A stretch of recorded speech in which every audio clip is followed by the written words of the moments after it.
Ẹ káàárọ̀ ẹ káàsán ẹ kú ìyálẹ̀ta. Bọ́ọ̀ lójú ọjọ́ ọ̀dẹ̀ ọ̀dà bí gbogbo wa ni ọ̀dà fún.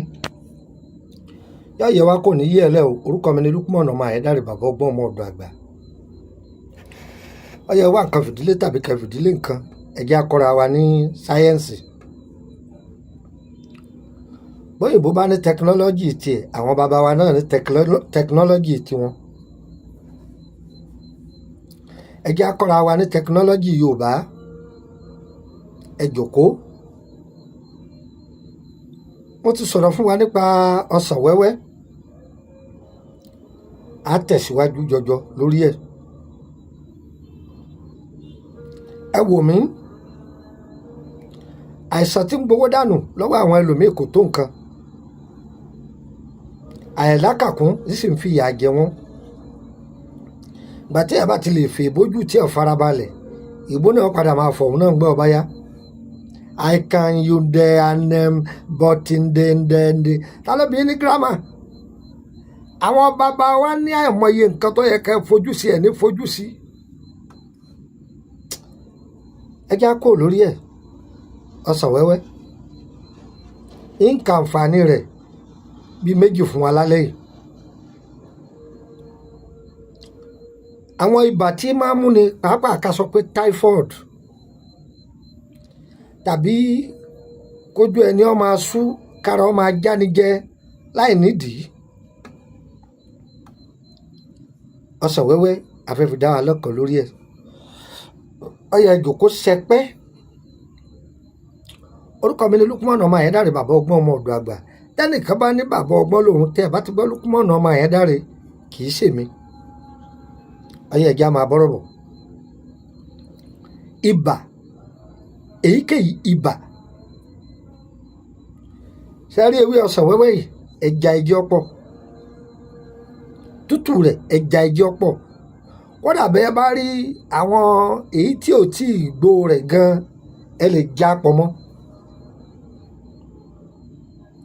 Ẹ kó sínú odó. Ẹ wú ata yìí. Ata yìí à ń pè ní ata ìjọsìn, ata wẹ́rẹ́.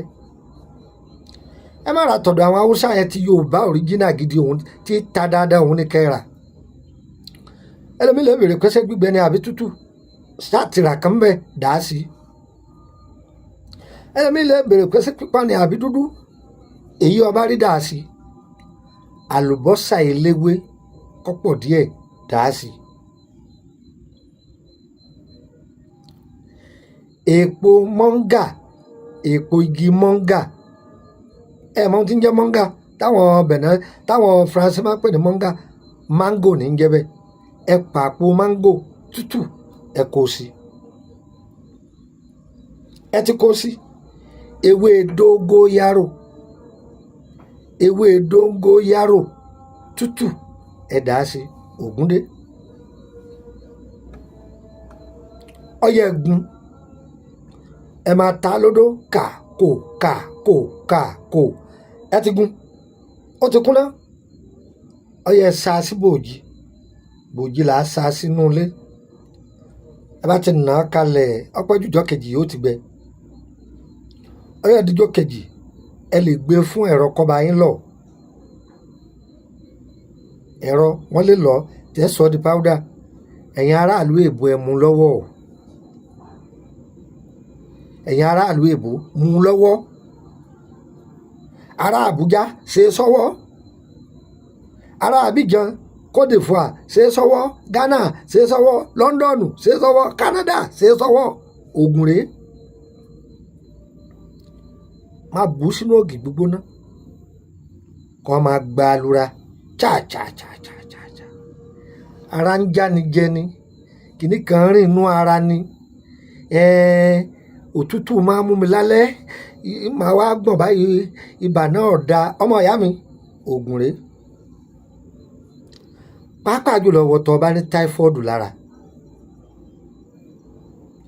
Tó bá wá jẹ́ pé ẹni tó ní ọ́sà ni. Tó bá jẹ́ pé ẹni tó ní ọ́sà ló fẹ́ lò. Má lo ata ìjọsìn. Ó lo atalẹ̀ pupa àti atalẹ̀ funfun. Ẹlòmíì lè béèrè pé wo latalẹ̀ pupa? Turmeric ní jẹ́ bẹ́ẹ̀. Turmeric òun ní jẹ́ atalẹ̀ pupa. Atalẹ̀ funfun òun lè ọ̀pọ̀lọpọ̀ èyí táwọn èèyàn wá mọ̀. Ó wá gun méjèèjì, ó gun pọ̀ mọ́. Ìyẹn ló wà fún ẹni tó bá ní ọ́sà. Ìwọ náà ọ̀sà ayé ọgbẹ, kódà ẹ lè ṣe méjèèjì sọ́wọ́. Ẹ béèrè so ní ọ̀sà àbò ní abátí lóhun ní ọ̀sà. Èyí tí ò ní ata ìjọ̀sínú òun ló fún, tó ní turmeric àti ginger. Tó bá sì jẹ́ pé ẹni tí ò ní ọ̀sà ni, kódà ìbá ní méjèèjì lòun ó lò. Ọmọ ìyá mi, oògùn ni. Ẹ máa lọ lò, yóò bá yín lára mu. Tó bá wá jẹ́ pé o fẹ́ lò fún ara jíjájẹ lásán, ewé ọsàn wẹ́wẹ́, ewé ọsàn wẹ́wẹ́ pẹ̀lú àlùbọ́sà eléwé, gún méjèèjì pọ̀pọ̀ sá, máa fi mu ògì gbígbóná lásán. Ìwọ tára bá máa jájẹ jù, ó dúpẹ́ fọlọ́hun. Ó di mélòó? Ó di méjì. Ẹlẹ́ẹ̀kẹta, ẹni tó bá ní àrùn àrùnmọ́léegun rheumatism, lọ́ọ́ já ewé ọsàn wẹ́wẹ́ ìjì ọ̀pọ̀, egbòdì rẹ̀ wá, ó kó sí. Ó ti kó sí. So ti kó sí. Ọ̀yá gun pọ̀kọ́ sa. Ó ti gun pọ̀, ó ti sá. Ọ wàá dà sínú ọsàn wẹ́wẹ́ again kó máa fi lògì gbígbóná. Ṣùgbọ́n tó o bá ní àrùn ọ̀sà o, inú oyin ni kó dà á sí kó máa fi lògì gbígbóná. Ó dúpẹ́ fọlọ́hun. Orúkọ mi ni Lukman ọmọ Ayédáre, bàbá ọgbọ́n, ọmọ ọ̀dọ̀ àgbà. Yọ yẹ wá, kò ní yẹ ẹ lẹ̀. Mo wà lórílẹ̀‐èdè Abidjan báyìí, Côte d'Ivoire. Thursday tọ́lọ́lọ́hùn òun ni mo dé. Màá sì padà ní àárín ọ̀sẹ̀ tá a mú yìí. Tó bá fẹ́ rí mi, kàn sí mi. Sóde sí Abọ̀bọ̀ òun ni mo wà. Ká tó dé Makasí, ibẹ̀ ni mo wà. O lè gba Jẹ̀mẹ̀ débẹ̀, kò síbi tó lè gbà débẹ̀. Ó rọrùn púpọ̀ láti rí mi. Tí n bá ti wá kúrò ní orílẹ̀-èdè Côte d'Ivoire, Benin ni màá balẹ̀ sí láti dáhùn àlejò lóhùn. Bá ti wá lọ́jọ́ díẹ̀ ráńpẹ́, n máa padà sí Nàìjíríà. Ẹ ń bèrè pé ń bo lọ́dọ̀ mi ní Nàìjíríà, Ìkòròdú ni o. Ìkòròdú ni. Wọ́wọ́ mọ́tò tó bá ti dé Ìkòròdú garage, oníwọ̀n lọ sí Báyékù. Ọ wá sọ fún mọ́tò yìí pé ẹjọ́ Emily bus stop ní ti bọ́lẹ̀. Emily bus stop, Emily Street, number 50 lẹ́gbẹ̀ẹ́ ilé lọ́ọ̀yà ọ̀tán. Ṣùgbọ́n bí mo ṣe ń sọ̀rọ̀ yìí, mo wà lórílẹ̀‐èdè Côte d'Ivoire. Tó o bá ti pe nọ́mbà Nàìjíríà mi tí ò lọ, kó tó mọ̀ pé n sí Nàìjíríà nù. Tó pe dàrẹ́tì, mi ì sí mbẹ̀ nù. Ṣùgbọ́n nǹkan kan máa ń ṣẹlẹ̀ tí a bá pe nọ́mbà Benin. Aróòmù ẹ̀ débi pé mo ṣe wà lábìjàn yìí, yóò máa ṣiṣẹ́. Àìsí fẹ́ wá bí wọ́n ṣe bá a sí ti Nàìjíríà náà bẹ́ẹ̀ ni. Tó yẹ pé any country tá a bá lọ láfíríkà yìí, wọ́n máa pè, yóò máa wọlé.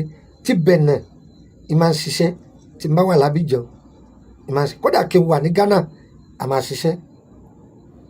Ṣé gbé báyìí? Ẹ má jẹ́ kọ́ ẹ. Kódà tí n bá wà ní Nàìjíríà tí a bá pe nọ́mbà Benin, ó ń wọlé. Ọyẹ mú gègé ẹ̀kọ́ nọ́mbà náà lẹ. Ó fẹ́ béèrè nípa ọ̀rọ̀ ìrìn àjò rẹ ni. Ìtọ́jú ewé àtegbò nílànà ìwòsàn ìbílẹ̀ tó péye, ẹ kàn sí wa. Tó bá jẹ́ pé DHL ẹ fẹ́ fi gbé, ẹ̀yin lẹ́ sanwó ẹ̀. Ẹ sì sanwó mọ́tò ẹni tó gbé lọ ọ̀dọ̀ DHL.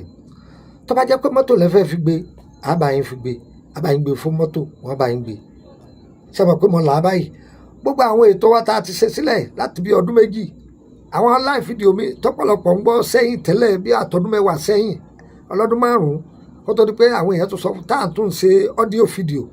Àwọn èèyàn ní ká má ṣe ọ́díò fídíò mọ́ pé bàbá ojú yín la fẹ́ máa rí. Èmi Lukman ọmọ Ayédáre rèé o. Tó bá ń gbóhùn mi níbi ọ̀pọ̀lọpọ̀ ọ́díò fídíò mi tó mọ̀ mí. Èmi ò lo áàpù o láti fi change ohun o. Èmi gangan ohun mi lọ ń gbọ́ yìí. Ọ̀pá kì í pò má gogo lẹ́nu o.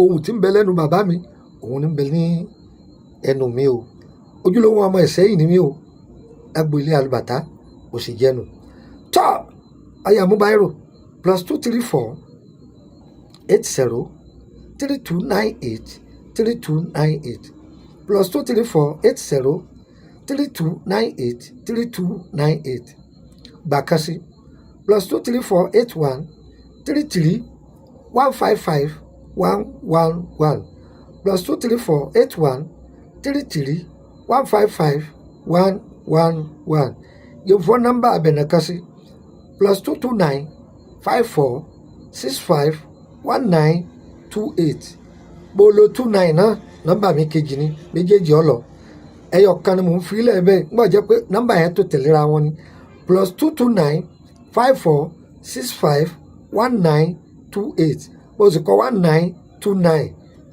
èmi náà mo ní méjèèjì yáyà gbogbo wa o kò ní yé ẹ lẹ́ o á dára fún wa o ààrẹ ò ní ní wa o ẹ dán o bàbá dọwọ́ rẹ̀ má dé mọ́lé ẹ pín ẹjọ́ kárí àwọn èèyàn gbogbo ohun tá a fẹ́ ọlọ́run ó ṣe fún wa èyí tá a fẹ́ ọlọ́run yóò lè jìnnà sí wa ire o ire o ire kàbìtì nílé gbogbo wa o.